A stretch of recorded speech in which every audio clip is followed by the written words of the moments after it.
있죠. 여러분 이 사진 한 장만으로 이때가 언제인지 대충 짐작하실 수 있겠습니까? 언제라 생각이 되십니까? 두 가지 가운데 하나겠죠? 하나는 일출, 또 하나는 일몰. 그런데 이 사진은 일몰에 해당하는 그런 사진입니다. 다음 사진은 일몰 때 제주에서 찍은 제주 하늘이라고 합니다. 근데 여러분 저런 일몰뿐만 아니라 해가 뜨는 일출에도 간혹 하늘이 이렇게 붉게 물들 때가 있습니다. 여러분 그 이유가 뭔지 알고 계십니까? 제가 이 부분에 대해서 얼마 전에도 말씀을 드렸습니다만 태양빛에는 여러 가지 색깔이 있고 그 색깔마다 파장이 다르다고 그래요. 그런데 가장 긴 파장을 가지고 있는 게 붉은색 계통의 색깔이고 그 다음에 짧은 것이 보라색이나 파란색에 속하는 색깔입니다.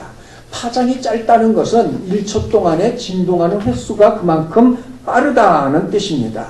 그래서 이 파란색, 낮에는 이 하늘이 파란색으로 보이는데 그 이유는 지구 대기층 등을 통과하면서 이 파란색이 산란을 해서 낮에는 파랗게 보이는 것이지만 그러나 태양빛이 낮에 비해서 상대적으로 두꺼워지는 그런 대기를 통과하는 오후가 되면 파장이 짧은 파란색은 사라져버리고 파장이 긴 붉은 빛만 남게 되어서 우리 가운데 일몰과 일출이 붉은색으로 보이게 되더라는 말입니다.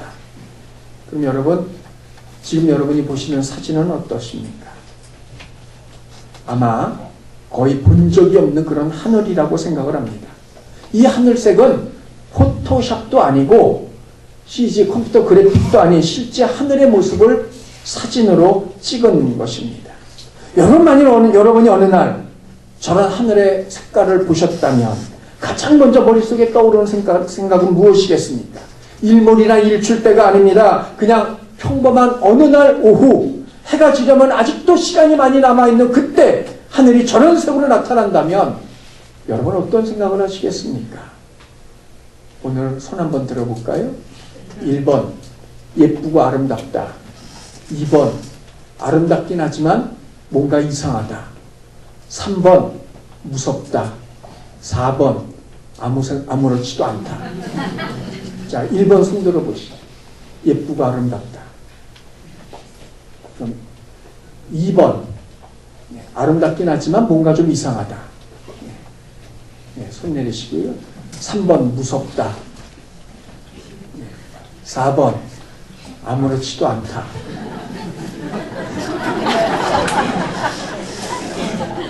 이게 일부하고 호불호가 좀 갈리네요. 자, 그러면 손 안 든 분만 손 들어보세요. 뭡니까? 예.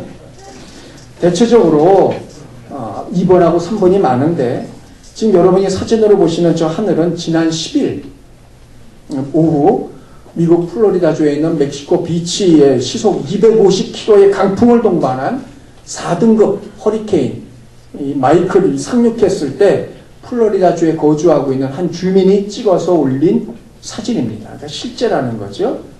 한국에서도 지난 8월 태풍 쏠릭 때 그리고 9월 탈림 때 또 2014년 볼라벤이 상륙했을 때 저런 하늘이 나타났었다고 합니다.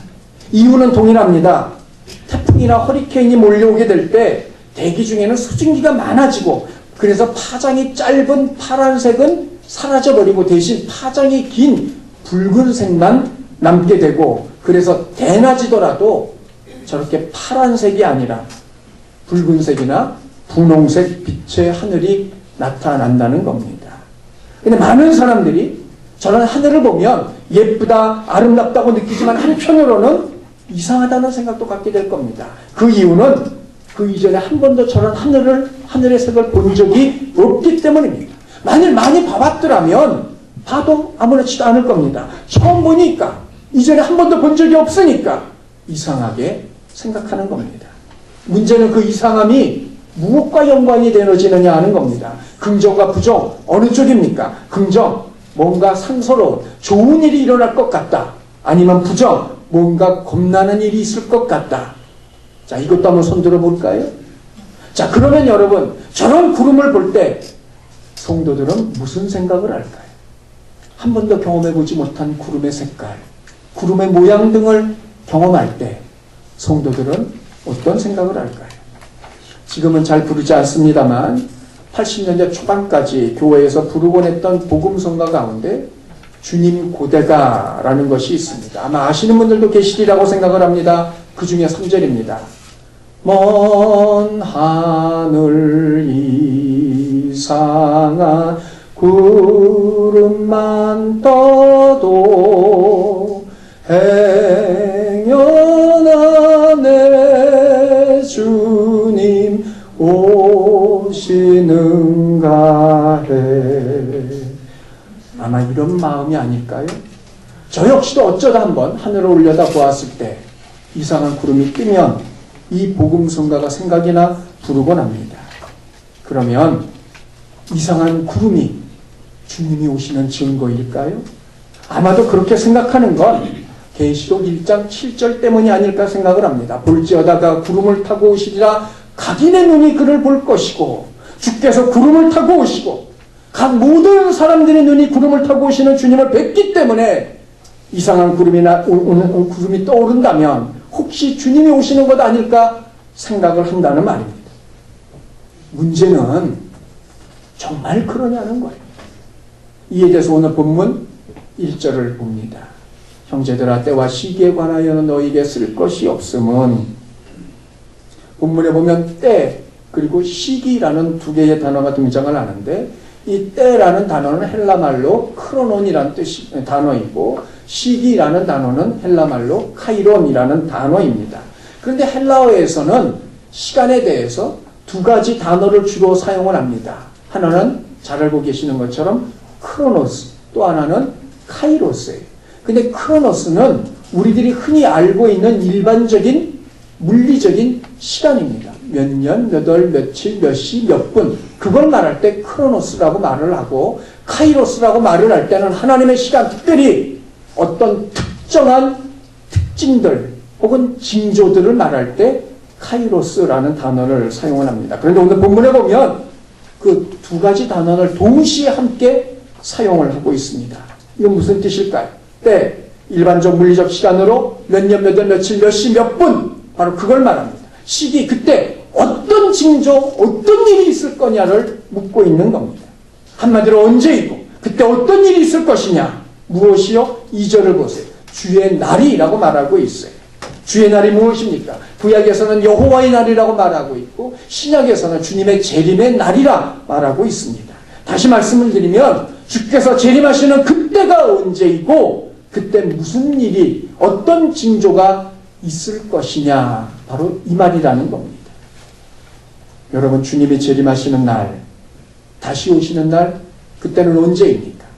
그리고 그때 어떤 징조가 있겠습니까? 사람들은 주님의 재림에 대해서 궁금해하는 것들이 바로 이런 것들입니다. 우리는 이미 1998년 그리고 2000년에 이에 대해 이미 홍역을 치른 적이 있습니다. 98년 10월 28일 자정에 주께서 재림하신다고 하여서 주장하며 학교며 직장이며 또한 가정이며 모두 다 그만두고 오직 재림에만 기다림으로 사회적 무리를 일으켰고 그것이 빗나가자 이번에는 2000년 밀레니엄 시대가 끝나고 새로운 시대가 시작이 되는 그 시점에 주께서 오신다고 또 한바탕 난리법석을 떨었던 적이 있습니다. 문제는 그런 주장을 하는 사람들이 소위 정통에 속했던 사람들이라는 겁니다. 그러면 그들만 문제일까요? 다음 사진을 한번 보시죠. 오늘 전봇대에 붙어있는 알바 구함 전단지입니다. 하루 2시간 오전이든 오후든 자기가 원하는 시간에 2시간이에요. 길게도 안 해. 2시간. 그냥 하는 일이 뭐예요? 앉아서 설교만 들어요. 그럼 1시간에 얼마 줘요? 12,000원. 저도 하고 싶어요. 그런데 저 전단지를 보면 붙인 곳이 어디냐? 대한기독교연합 선교사업회 경기 지부랍니다. 여러분 어딘지 아시겠어요? 신천지입니다. 이제는 하다 별짓을 다 해요. 그런데 이런 신천지에도 종말론이 있는데 이른바 날짜를 정하지 않은 조건부 종말론입니다. 원래 신천지의 교주인 이만희가 1987년에 세상에 종말이 온다고 주장을 했었어요. 그런데 그게 불발로 그쳤거든요. 그랬더니 슬그머니 87년을 91년으로 연기를 했어요. 근데 91년에도 그냥 넘어가자 이번에는 2000년을 미뤘고 2000년도 아무 일도 없자 이제는 아예 종말을 위한 날짜가 정해지지 않았다는 거예요. 대신에 14만 4천 신천지 교인의 수가 차면 그때 종말이 시작이 된다는 겁니다. 이게 종말의 날짜가 정해지지 않은 조건부 종말론이라는 말입니다. 이만희는 땅에서 14만 4천이 채워지면 하늘에 있는 영들 14만 4천이 땅으로 내려올 것이고 그러면 그 영과 땅의 육이 만나서 일체를 이루고 새하늘과 새 땅에서 영원히 왕노릇할 것이라고 가르치고 있습니다. 문제는 그 다음이 사진에서 보시는 것처럼 천지개벽이 이루어지는 날 천하 만민이 자기들의 돈을 싸들고 신천지 교인들 14만 4천 앞에 몰려들 것이고 또 엎드려서 돈을 바치면서 제발 좀 우리에게 당신들이 알고 있는 그 영생의 말씀, 진리의 말씀을 가르쳐달라고 엎드려 애골복골 할 거라는 겁니다. 한마디로 이때가 되면 신천지 교인들 대박 나는 겁니다. 세상 모든 사람들 앞에서 호령하며 떵떵거리며 사는 것, 이것이 바로 신천지 헛된 망상과 같은 종말론이라는 말입니다. 수많은 사람들이 학교와 직장이든 가정이든 다 팽개치고 신천지에 올인하는 이유 중에 하나가 이것이 결론은 뭐예요? 돈 때문이에요. 돈 때문에. 조금만 버티면 4년 혹은 5년만 버텨내면 14만 4천에 들어가고 그러면 모든 게 한 방으로 끝난다는 겁니다. 그동안 날 우습게 여기고 있던 것들, 나를 루저라고 부르고 있던 것들, 가난하다고 비웃는 것들 내가 다 한 방에 보내주마. 다 기다려라. 뭐 이런 마음이라는 겁니다. 문제는 그 14만 4천이 벌써 2017년 작년에 넘어서서 20만이 됐다는 겁니다. 그런데도 아직도 종말이 이루어지지 않았고 이에 양과 염소, 알곡과 가라지를 가른다는 명분 아래 여러분이 사진에서 보시는 것처럼 20만 명을 대상으로 2017년 9월 28일경 천국에 들어갈 14만 4천을 뽑는 천국 입시 시험을 치렀어요. 이때 나이분들이 실망을 해서 대거 탈퇴를 했다는 거예요. 왜? 아니 젊은 사람들이 열심히 공부하면 되지만 우리같이 나이 든 사람은 어떻게 공부하냐는 거죠. 그럼 우리 보고 천국에 가지 말라는 거냐? 이런 마음으로 신천지에서 탈퇴했다는 겁니다. 여러분이 얼마나 기가 막힌 이 해프닝입니까? 때와 징조에 대해 웃기지도 않는 그런 일들입니다. 그런데 이런 일들이 있는 반면에 바울은 이 문제에 대해서 아주 단호하게 말하고 있습니다. 1절을 다시 보세요. 때와 시기에 관해서는 그때가 언제인지 그때 어떤 일이 있을지 너희에게 쓸 것이 없다는 겁니다. 더 할 말이 없다는 말입니다. 정말 할 말이 없어서가 아닙니다. 이미 바울은 데살로니가 데살로니가 있을 때 그들에게 주의 재림에 대해서 다 가르쳤어요. 더 이상 가르칠 것이 없을 만큼 가르쳤기 때문에 때와 시기에 대해서 더 이상 할 말이 없다는 겁니다. 그 증거가 2절이에요. 주의 날이 밤에 도둑같이 이룰 줄 너희 자신이 자세히 알기 때문이라. 언제나 어떤 일이 있을 것이냐에 대해 말할 것이 없음은 이미 너희들이 주의 날 주님의 재림하시는 그날이 도둑같이 이룰 것을 너희가 자세히 정확히 알기 때문이라는 겁니다. 도둑같이 아무 예고도 없이 날과 시간과 그런 낌새도 없이 주께서 오신다는 거예요. 이룰 것을 너희가 알기 때문이라. 이걸 그들이 어떻게 알았을까요? 바울로부터 배웠기 때문입니다. 그러므로 바울이나 데살로니가 성도들이 주님의 때가 언제냐, 어떤 징조가 있을 것이냐 해서 그들은 관심을 두고 있지 않다는 말입니다. 주께서 도둑같이 아무 예고도 없이 오실 것을 알고 있기 때문에 대신 바울이 주의 재림과 연관하여 주목하고 있는 것 한 가지 있습니다. 3절 보세요. 그들이 평안하다, 안전하다 할 그때에. 평안, 구약에서 말하는 샬롬에 해당하는 말입니다. 그러나 이건 단순한 평화가 아닙니다. 지금도 그렇지만 우리가 하루를 시작하면서 첫 번째로 만나는 사람들, 그날 처음 만나는 사람들과 인사 나눌 때 뭐라고 이야기를 하죠? 주로 안녕하세요라고 묻습니다. 근데 여러분이 안녕하세요 속에는 여러 가지 많은 것들이 내포되어져 있어요. 밤새 별일이 없으셨습니까? 혹시 아침밥은 드셨습니까? 아들놈이 속썩이진 않습니까? 하고 있는 일들 잘 되고 계십니까? 요즘 건강하십니까? 뭐 이런 걸 다 함께 묻는 말 아니겠어요? 그런데 이 샬롬이라는 단어가 그렇더라는 말입니다. 그냥 평화 그거 하나만 말하는 게 아니라 그 속에 모든 것들이 다 포함되어져 있는 이야기. 그런데 그런 히브리 샬롬이 바로 오늘 본문에 말하고 있는 평화, 헬라말 에이레네라는 말로 사용이 되고 있다는 말입니다. 그 다음 안전, 확실하고 견고하다, 아무 문제가 없다는 뜻으로 한마디로 평안과 함께 태평성세를 말하고 있는 겁니다. 주목할 건 이걸 묻고 있는 게 아닙니다. 너희가 평안하냐? 너희가 안전하냐? 그걸 묻고 있는 게 아니, 선언이 평안하다, 안전하다 선언을 하고 있다는 말입니다. 여기에는 두 가지 의미가 있습니다. 첫째는 주님의 재림의 날은 온 세상이 뒤집어지고 난리 법석이 나고 여기저기서 죽여라 살려라 하는 그런 소리가 난무할 때가 아니라 평화와 안전이 도래할 때 그때 주님이 오신다는 말입니다. 짧을지라도 잠시 동안만이라도 정말 이 세상의 모든 분쟁과 다툼이 멈춰서서 정말 평화가 도래하고 온 세상이 안전해진 것 같이 느껴지는 그 순간 주께서 오신다는 거예요. 두 번째, 그러나 이건 그야말로 진정한 평화와 안전이 아니라 가짜 평화요 안전이라는 겁니다.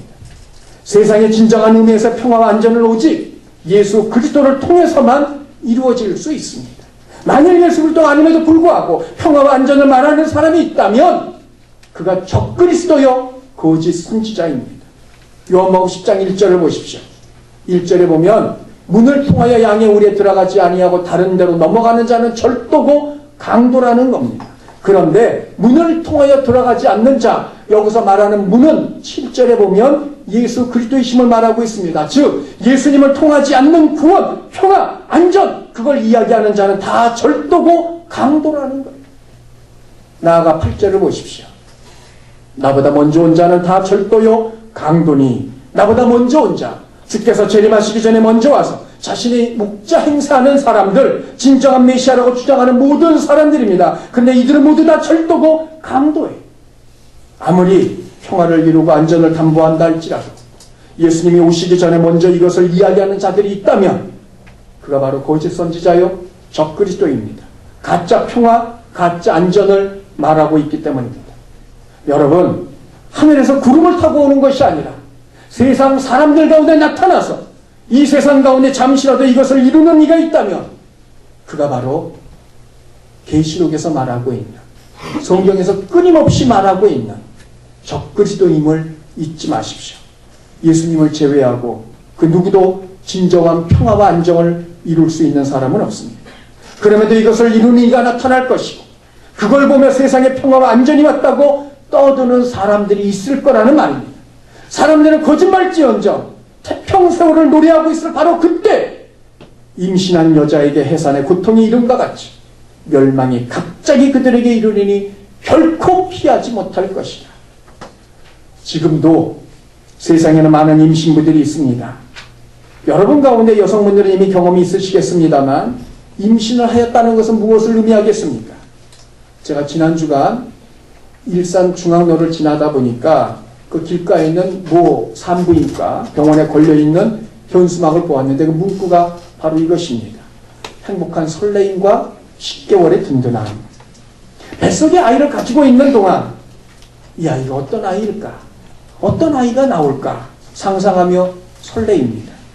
아이를 품고 있는 10개월 동안 힘이 들지언정 마음이 든든합니다.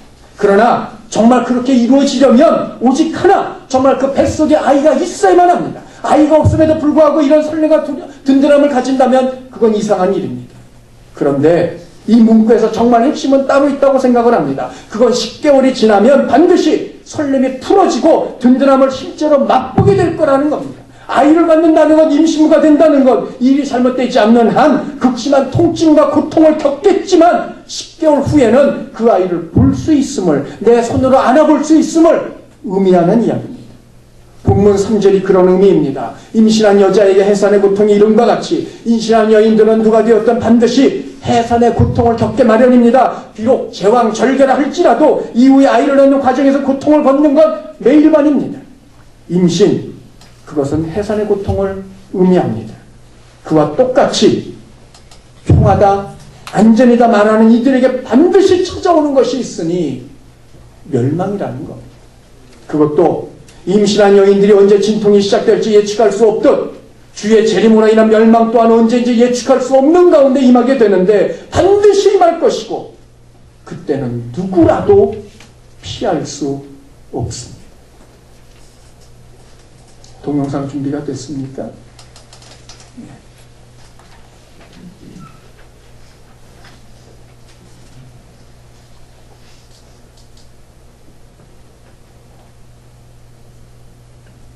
여러분 움직임을 잘 보세요.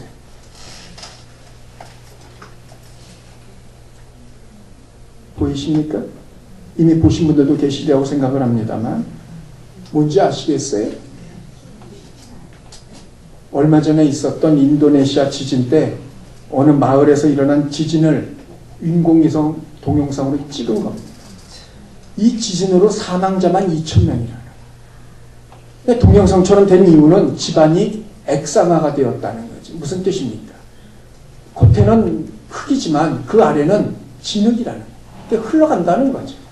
순식간에 여러분 보신 것처럼 저렇게 이루어진 게 단 10초 만입니다. 10초 만에 한 마을이 완전히 거대한 무덤이 되고 말았어요. 여러분 이걸 누가 예상했겠습니까? 예상한 데 피할 수 있었겠습니까? 뭔가 일어났다고 느끼는 그 순간 진흙 속에 떠밀리다가 그대로 묻혀버리고 마는 겁니다.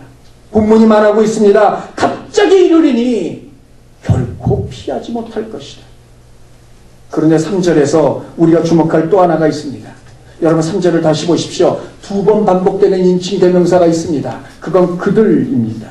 바울이 그들이라고 말하는 건 그 속에 자신과 데살로니가 교인들을 놓고 있지 않다는 이야기입니다. 그러면 바울이 말하고 있는 이들은 누구일까요? 4절에 그 대답이 나와 있습니다. 4절 보세요. 형제들아 너희는 어둠에 있지 아니하매 그날이 도둑같이 너희에게 임하지 못하리니 너희는 4절에서 말하고 있는 너희는 3절에서 말하고 있는 그들과는 전혀 다른 사람들입니다. 그러면 4절에서 말하고 있는 너희는 누구일까요? 4절에 보면 어둠에 있지 않는 자들이라고 말하고 있어요. 그리고 이들의 특징을 말하고 있는데 그날이 도둑같이 그들에게는 임하지 않을 거라는 겁니다.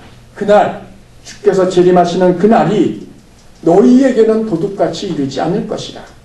그러나 여러분 2절을 다시 보십시오. 주의 날이 밤에 도둑같이 너희에게 임할 것이라 분명히 말하고 있어요. 그런데도 4절에서는 이 도둑같은 주의 재림이 너희에게는 임하지 않을 거라는 겁니다. 도둑같이 임하는 주의 날이 너희에게만큼은 그렇지 않다는 거예요. 반면에 3절을 다시 보십시오. 그들이 평안하다 안전하다 할 그때에 임신한 여자에게 해산의 고통이 이른과 같이 멸망이 갑자기 그들에게 이룰 것이니 그들에게 멸망이 갑자기 이루고 있습니다. 도둑같이 임했기 때문입니다. 차이가 무엇입니까? 한 가지입니다. 주의 재림이 어떤 사람에게는 도둑같이 갑자기 임하는 것이 될 것이고 주의 재림이 어떤 사람에게는 이미 알고 있는 것으로 다가올 수 있다는 말입니다. 주님의 재림은 너희나 그들이나 모두 동일하게 일어나고 있는 사건입니다. 너희라고 주의 재림이 없고 그들이라고 해서 주의 재림이 있고 그게 아니라는 말입니다. 누구를 막론하고 동일하게 주의 재림은 임할 겁니다. 문제는 그날이 도둑같이 임할 것이냐 아니면 알고 있는 가운데 올 것이냐의 문제라는 말입니다.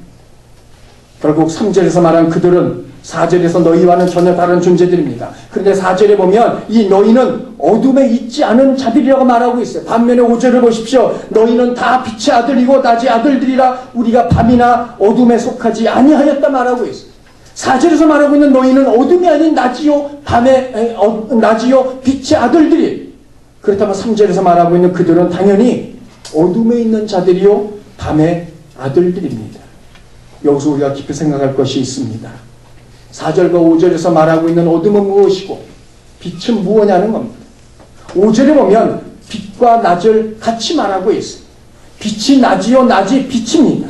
반면에 밤과 어둠을 함께 말하고 있어요. 밤이 어둠이고 어둠이 밤이. 그러면 여기서 말하는 어둠과 밤이 무엇냐는 겁니다. 7절 보십시오.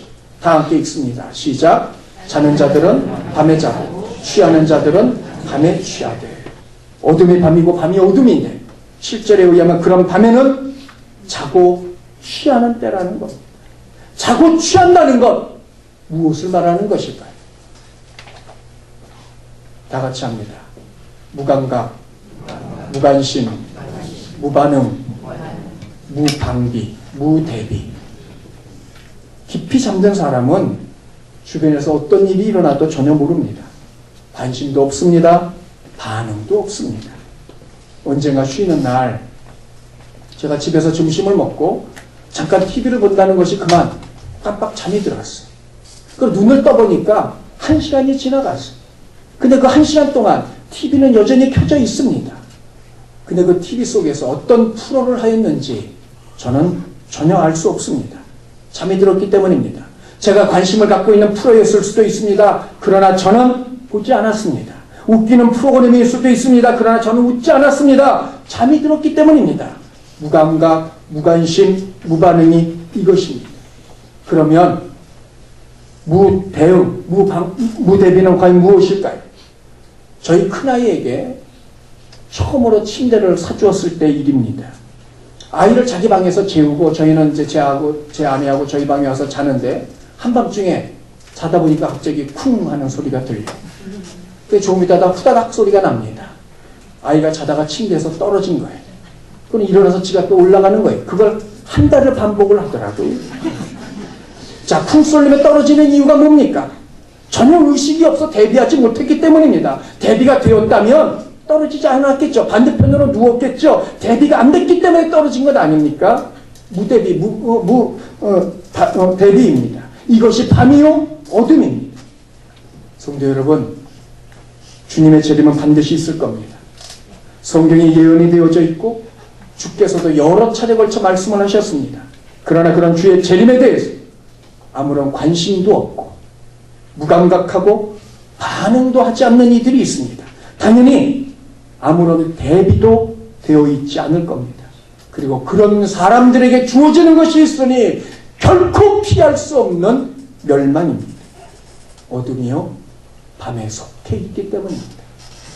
여러분, 성도라고 해서 안전하다고 생각하지 마십시오. 성도도 밤에 속해 있다면 마찬가지입니다. 그러나 그 반대의 사람들이 있습니다.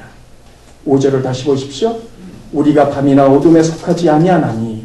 밤이나 어둠에 속하지 않은 자들이 있고 이들의 특징이 있어요. 6절 우리 다 함께 읽습니다. 시작. 그러므로 우리는 다른 이들과 같이 자지 말고 오직 깨어 정신을 차릴지라. 다른 이들과 같이 자지 말고 주의 재림에 대해서 무감각한 채로 무관심한 대로 아무런 반응이 없는 것이 아니라 오직 깨어나서 주의 재림에 대해서 감각을 고쳐 세우고 관심을 기울이고 반응을 보여서 정신을 차리라 대비하라는 이야기입니다. 백발이 성성한 노인 세 분이 공원 벤치에 앉아 있었고 그 연세에선 대부분 그렇듯 건강한 노년의 비결이 무엇인지에 대해서 이야기가 시작이 되었어요. 자, 그 가운데 첫 번째 노인이 이야기를 합니다. 저는 금년에 86세입니다. 저는 평생 술, 담배를 일절하지 않았고 밤을 새우는 일도 하지 않았을 뿐만 아니라 이성의 유혹도 단호히 멀리한 덕분에 이만큼 건강하게 살 수 있는 것 같습니다. 두 번째 노인이 말을 합니다. 내가 93세인데 오늘까지 이렇게 정정한 것은 꿀과 무공의 밀로 만든 빵과 신선한 우유와 올리브 기름을 매일 섭취한 결과라고 생각을 합니다. 그러자 이제는 제일 나이가 많아 보이는 한 노인이 말을 합니다. 내가 16살 때 저희 아버지께서는 인생을 즐기고 싶다면 담배를 피우고 술을 마시고 매일 밤 다른 여자와 밤을 보내라고 말씀하셨고 그래서 저는 그동안 아버지의 말씀을 따라 줄곧 그렇게만 살아왔습니다. 86세 노인과 93세 노인이 깜짝 놀라만 물었습니다. 아니 정말 놀랍습니다. 믿을 수가 없네요. 그렇게 사시고도 어떻게 이렇게 정정하실 수 있습니까? 93세 노인이 조심스럽게 묻습니다. 실례지만 올해 춘추가 어떻게 되시는지요? 네, 얼마 안 됐습니다. 올해 50세입니다. 여러분, 세상에는 이변이 없습니다. 반드시 순리대로 흘러갈 것입니다. 주님의 재림이 그렇습니다. 주께서는 약속하신 대로 반드시 다시 오실 것입니다. 그리고 그때 사람들은 누구나 자신들이 뿌리고 심은 대로 그 열매를 거두게 될 것입니다. 그때 주님의 재림이 도둑같지 않으려면 그렇지 않을지 그건 우리들의 재림에 대해서 어떤 자세로 임하느냐에 따라 달라질 수 있습니다. 오직 자고 깨어있는 자만이 주의 재림이 도둑같이 전혀 준비도 되지 않은 가운데 갑자기 임하지는 않을 겁니다. 주의 재림에 대해서 관심을 기울이고 감각을 일깨우고 대비를 하는 자만이 언제 주께서 오신다 할지라도 아무런 문제가 없을 것입니다. 다음 사진을 보시죠. 저기가 댐입니다. 근데 댐 가운데 보면 붉은색 원이 있죠. 그리고 붉은색 원 안에 검은색 점들이 있습니다. 뭔지 아시겠습니까? 다음 사진을 보시면 아실 겁니다. 이탈리아 북부에 있는 싱기노 댐이랍니다. 저 댐이. 자, 그런데 저 댐에 보면 유명한 이 별명이 하나 있는데 스파이더 염소라는 거예요. 이 야생 염소인데 알파인 아이벡스라고 불려지는 그러한 야생 염소인데 그들이 수직면에 서 있는 모습입니다. 근데 문제는 한두 마리가 아니에요. 동영상을 보면 한 35마리 정도 이상 되는 그 염소들이 밑에 몰려 있다가 밑에서부터 오르기 시작해서 저렇게 올라가고 있는 겁니다. 그러면 저 염소들이 저 댐을 저렇게 오르는 이유가 뭘까요? 오직 한 가지 이유 때문에. 저들이 사는 곳이 어디겠어요? 산이에요, 산. 살다 보면 살아가는데 생존에 부족한 것들이 있더라는 말입니다. 소금기요, 미네랄이. 그걸 섭취하기 위해서 저 댐의 수직벽을 오른다는 거예요. 사진을 가만히 보시면 염소의 입 부분에 하얗게 된 부분이 있죠? 그게 소금입니다. 그걸 먹기 위해서 저 댐을 오른다는 거예요. 높이가 50m랍니다. 각도가 거의 90도 경사각이라는 거예요. 자, 그런데도 저 수직벽을 오릅니다. 생존을 위해서입니다. 생존을 위해 자신의 목숨을 거는 염소를 보면서 우리는 과연 우리의 영원한 생명을 위하여 무엇을 걸고 있는지 우리 자신들을 돌아봐야만 합니다. 주님이 재림하시는 날, 그날이 도둑이 온같이 멸망의 날이 되지 않기 위하여 여러분 어떤 감각을 동원하고 계십니까? 관심을 기울이며 살아가고 계십니까? 어떤 대비를 하고 계십니까? 가장 좋은 방법이 있습니다. 사도행전 1장 7절 보십시오. 때와 시기는 아버지께서 자기의 권한에 두셨으니 너희의 알 바가 아니요. 많이 듣던 이야기처럼 들리지 않으십니까? 오늘 본문 1절입니다. 때와 시기에 관하여 너희에게 쓸 것이 없음은 알 것도 없다는 겁니다. 대신 해야 할 일 하나 있습니다. 사도행전 1장 8절 다 함께 읽습니다. 시작. 오직 성령이 너희에게 마시면 너희가 권능을 받고 예루살렘과 온 유대와 사마리아와 땅끝까지 이르러 내 증인이 되리라. 무엇입니까? 주의 재림의 날 성도들이 대비할 수 있는 한 가지 것이 있다면 그것이 무엇입니까? 주의 증인이 되는 겁니다. 때와 시기가 언제냐? 그때가 언제냐? 그때 어떤 일이 있으냐? 관심을 둘 것이 아니라 주의 증인으로 살라는 말입니다. 여러분 성령을 받으셨습니까? 성령 받으심의 증거가 무엇입니까? 고린도전서 12장 3절입니다. 그러므로 누구든지 예수를 저주할 자라 하지 아니하고 또 성령으로 아니하고는 누구든지 예수를 주라고 할 수 없느니라.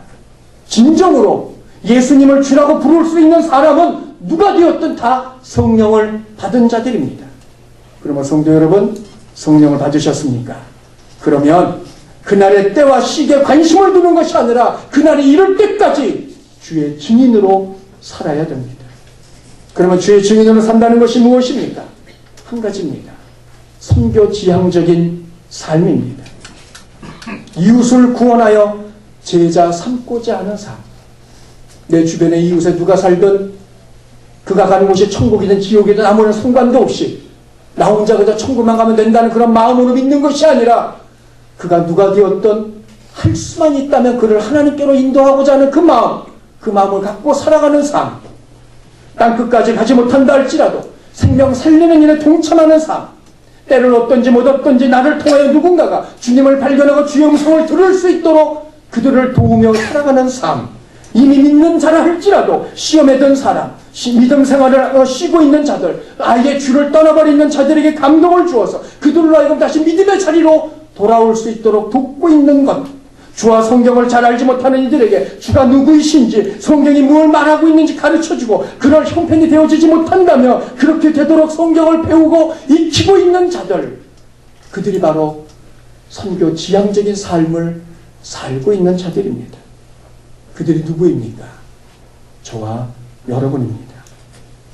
여러분, 우린 이제 여름에 지나서 가을로 접어들고 있습니다. 여러분, 이 계절의 바뀜을 무엇으로 느끼고 계십니까? 저는 여름에서 가을로 바뀔 때 느끼는 저만의 감각이 있습니다. 그건 입술이 마르는 겁니다. 아무리 가물어도 한여름에는 제 입술이 마르지 않습니다. 립그리 같은 걸 바르질 않아요.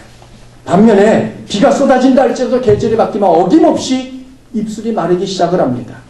그래서 저는 입술이 마르기 시작을 하면 입던 여름 옷을 집어넣고 입어야 될 가을 겨울 옷을 꺼내 놓습니다. 다가올 계절을 대비하기 위함입니다. 성도 여러분, 주의 재림의 때가 되었음을 느끼는 여러분만의 감각이 있다면 그건 무엇입니까? 주님 다시 오시는 그날이 내게는 갑장스러운 멸망의 날이 아니요, 주와 더불어 함께 기쁨의 잔치에 들어가는 이 위한 날이 되기 위하여 저와 여러분이 해야 될 준비가 있다면 그건 무엇입니까? 주의 증인이 되는 것이요, 생명 살리기 위한 선교 지향적인 삶을 살아가는 겁니다. 덴마크의 철학자 키에르케고르가 한 말이 있습니다. 사람이 알고 있는 것 한 가지가 있고 사람이 모르고 있는 것 한 가지가 있다는 거예요.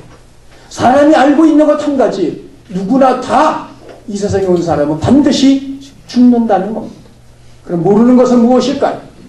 알고 있는 것 한 가지, 누구나 다 죽지만 그때가 언제인지 모른다는 것. 그것이 사람이 모르는 한 가지라는 겁니다. 그렇습니다. 사람은 반드시 죽습니다. 그러나 때로는 사람이 죽기 전에 주께서 오실 수도 있습니다. 사람이 죽는 것이든 주께서 오는 것이든 우리는 주님을 맞이하게 될 것이고, 그때 우리는 어떤 주님을 맞이하게 하십니까? 갑작스럽게 와서 나를 멸망에 이르게 하는 그분이십니까? 아니면 나를 온전케 하시는 생명의 근원이신 주님이십니까? 바라는 것은 주님이 재림하시는 그날을 염두에 두고 늘 깨어서 자기 자신을 잘 준비시키고, 그로 말미암아 주께서 다시 오시는 그날, 다시 오시는 그 주님과 더불어 함께 영원한 생명의 나라로 들어가실 수 있는 저와 여러분들 다 되시기를 주님의 이름으로 부탁드립니다.